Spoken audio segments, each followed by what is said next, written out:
On the midnight of 1st October 1960, the Nigerian flag was raised. It means Nigeria has gotten independence from Britain. Finally, Nigerians are free. The people danced, sang, and enjoyed the best they could. But unfortunately, it was not yet over. In handing over the documents to the Federal Prime Minister, Alhaji Sir Abubakar Tafawa Balewa, Her Royal Highness handed over sovereignty to a new nation. Although Nigeria got her independence in 1960, it was until 1963 that Nigerians took partial control of their country. Because between 1st October 1960 and 1st October 1963, the Queen of England, Queen Elizabeth II, was still the head of state in Nigeria. Despite that, Alhaji Tafawa Balewa was the Prime Minister, while Nnamdi Azikiwe was the Governor General. But they were still taking orders from the Queen. Then on 1st October 1963, Nigeria formally became a republic. It means they can now govern themselves. Nnamdi Azikiwe became the President of Nigeria, while Tafawa Balewa remained the Prime Minister. But suddenly, in January 1966, a military coup was conducted in Nigeria, organized by Chukwuma Kaduna Nzogu and the other young army officers. This coup happens to be the first in Nigeria and the heaviest in record, as it saw the death of many great Nigerians: the Prime Minister, Alhaji Tafawa Balewa, the Premier of Northern Region, Sir Ahmadu Bello, Chief Samuel Akintola, and 19 others, including senior army officers and politicians. Then the military took over, and Major General Agui Ironsi became the head of state. But by 29th July 1966, barely 6 months in power, Ironsi was assassinated while on a visit to Ibadan. He was killed alongside Lieutenant Colonel Francis Adekunle Fajuyi, the then military governor of Western Region, who insisted that Ironsi should not be killed under his watch.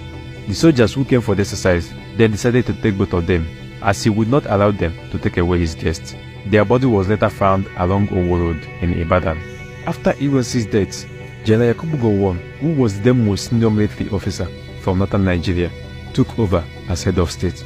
Few months into his administration as head of state, the Nigeria-Biafra War broke out, which lasted from July 1967 to 15th January 1970. I call on those who claim to love Nigeria and the Igbos to face realities and advise the people of the East Central State to lay down their arms and return to the fold. After the war, General Yakubu Gowon was still the head of state until 29 July 1975, when General Murtala Mohammed overthrew his administration and became the head of state, with General Olusegun Obasanjo as his second-in-command. Murtala Mohammed's administration was short-lived, as he was killed on 13 February 1976, just after 6 months and 15 days as head of state. His death was masterminded by a group led by Lieutenant Colonel Bukasu Kadinka. They shot him while in traffic in his vehicle near Dodam Barracks, Obalande, Ikoyi, Lagos. After his death, Olusegun Obasanjo took over. He was the head of state from 1976 to 1979. True enough, it is an interdependent world. But we in Nigeria today are over-dependent on other economies for non-vital and non-essential goods, which does not help our development.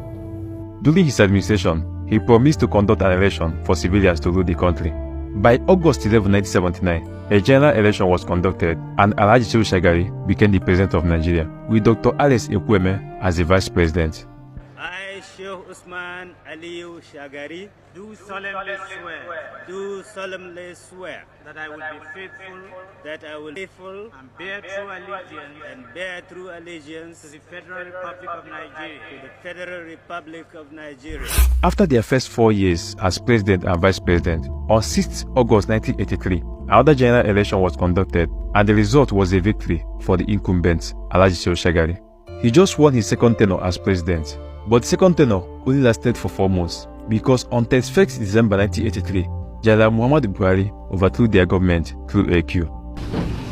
Good afternoon, gentlemen. Please sit down.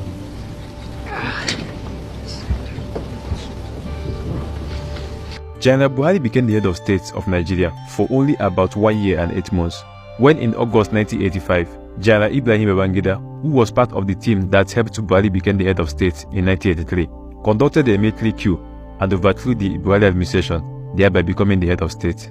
Babangida was in power from 27th August 1985 to 26th August 1993, a total of 8 years. He resigned from his position as head of state in 1993 after the 1993 general election, through which he promised to hand over to civilian rule.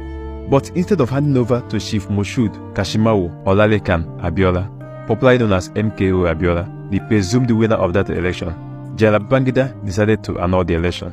The people of this country went to polls on Saturday, June 12, 1993, and without let or hindrance chose me as their president.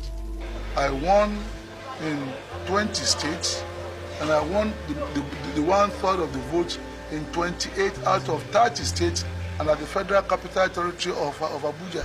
This annulled presidential election had two major candidates, Alhaji Bashir Tofa of the National Republican Convention (NPC) and Chief MKO Abiola of the Social Democratic Party (SDP). The election is adjudged to be the freest and fairest in the history of Nigeria, but was annulled by Babangida on the basis that if he had allowed MKO Abiola to be president, there would be a military coup that would put his life and that of Abiola on the line. He said that some top military officers were already planning to attack if Abiola emerges. As a result of that announcement annulling the election, a public protest was sparked throughout the country, and it forced Babangida to step aside and handed power over to Chief Ernest Shonekan as the interim president of Nigeria on August 27, 1993. Ernest Shonekan's administration only lasted for less than 3 months before General Sani Abacha took over as the head of state in November 1993. Abacha was the head of state from 1993 to 1998, where he lost his life. The Chief of Defense Staff, Major General Abu Sami Abubakar, took over as the head of state. General Abu Sami Abubakar promised to hand over power to a civilian government after a general election. The election was between two major candidates, former head of state Chief Olusegun Obasanjo, who contested on the platform of People's Democratic Party (PDP), and Chief Samuel Olufale, who ran on the platform of a joint alliance between the parties Alliance for Democracy and All People's Party. That Olusegun Obasanjo, retired of the PDP, having complied with requirements of the law and scored the majority of votes, is hereby declared the winner and is returned elected. By May 29, 1993, Chief Olusegun Obasanjo and Alhaji Atiku Abubakar were inaugurated as the President and Vice President of Nigeria. Obasanjo was the president for 8 years, between 1999 and 2007, which includes 2 tenures of 4 years each. By 2007, he handed over power to Umaru Musa Yar'Adua, who had won the 2007 general election.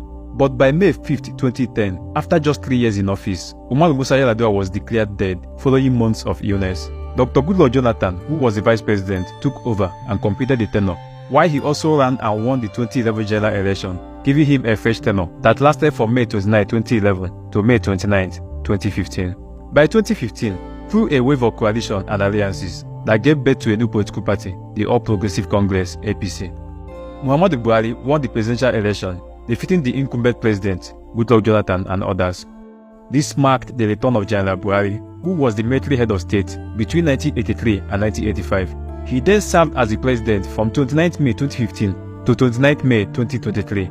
On 29 May 2023, Asiwaju Bola Ahmed Tinubu was sworn in as the president of Nigeria after a keenly contested election between 3 popular candidates, Alhaji Atiku Abubakar of the People's Democratic Party (PDP), Mr. Peter Obi of the Labour Party, and Bola Ahmed Tinubu of the All Progressive Congress (APC).